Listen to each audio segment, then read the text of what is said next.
Today on Teuty's track analysis, we have the track of the day for February 6th, Neo-Cupra, The Great Climb by Florentius. Neo-Cupra, The Great Climb is a mixed surface track made from road, ice, grass, dirt, and plastic. There's also an underwater section in which you can get these special blocks, reactor boost down, and reset. The track contains a single finish, it has no speed checks and no skips or cuts. But like all previous Neo-Cupra tracks, the track has no GPS. For the average player, I would say the difficulty is about a 6.5 out of 10, with the ice slide and the ice exit at the very start being somewhat difficult to do consistently, and the underwater section also needs a very precise line to not hit any walls. I completed the track with a time of 54.905, which was about 6/10 ahead of the author medal time. Overall, I thought Neo-Cupra The Great Climb was a decent track, and on the plus-minus rating scale, I would give it a plus rating.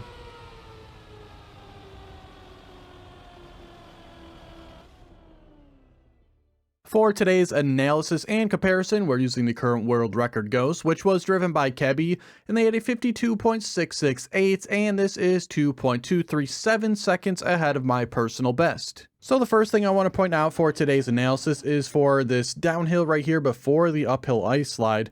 I thought getting down the hill as fast as possible would be the best answer, but you kind of want to be a little bit wider than that, because we'll see for the ice slide I end up on an inside line, and I'll have to start the ice slide late, and that'll put me very far behind here at the first checkpoint. For the exit to the ice slide, you want to release gas so your car can straighten out, so when you reach this road section, your car will have grip. For the grass section right after, you want to remain on a tight inside line throughout. Here you can see I'm quite a bit wider than I should be. Again, through this turn, remain on that inside line to the right, and then afterwards switch to an inside line on the left. Right here, unfortunately, I got the smallest amount of airtime, so on the rest of the turn, I'll be very wide compared to the world record. This brings us into the small dirt section in which you want to enter fairly wide, get into that nice and early on an outside line, and remain in that upper section through the majority of the turn.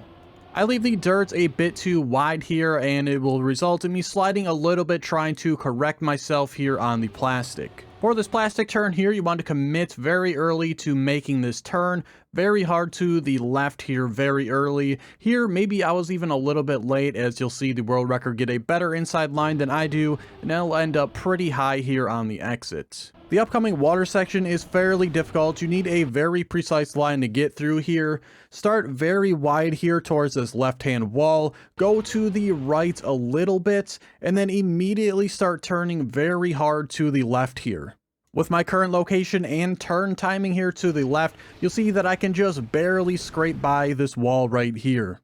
Again, a little bit of a difficult section here. There's not a lot of room for error, and you will probably scrape a lot of walls. Because I just barely made it by the corner, I'll end up fairly wide here on the exit. If you have a better turn, you'll be close to the left-hand wall on the exit and be able to take a much cleaner line here over to the right-hand side. This will cause me to have to turn very hard to the right in order to start this hard left-hand turn, while the world record is much higher than me and will have a much smoother line through that turn. For this long, straight dirt section and small road section, you can perform a speed slide to gain some extra speed. I won't be able to get that here, but the world record does, and they will pull a lot more speed here going into the final checkpoint and the finish up this very long wall ride.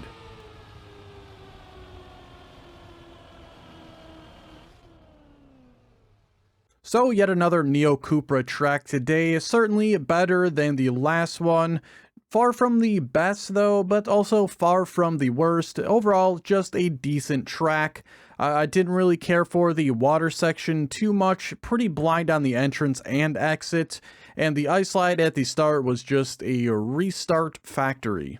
Love them or hate them though, we got more Neo-Cupra tracks coming up. I believe there's 4 more, all going to be in a new district. We had 4 in this like grassy area. We also had 4 in the skyscraper area, so it'll be interesting to see what's up next. To catch the next track analysis though, make sure you like the video and subscribe. Check the description for links to my Twitch and Discord if you're interested in following those locations. And be sure to check out all the other track analysis videos out on the channel already. Thanks so much for watching, and I'll see you guys tomorrow for the next track analysis.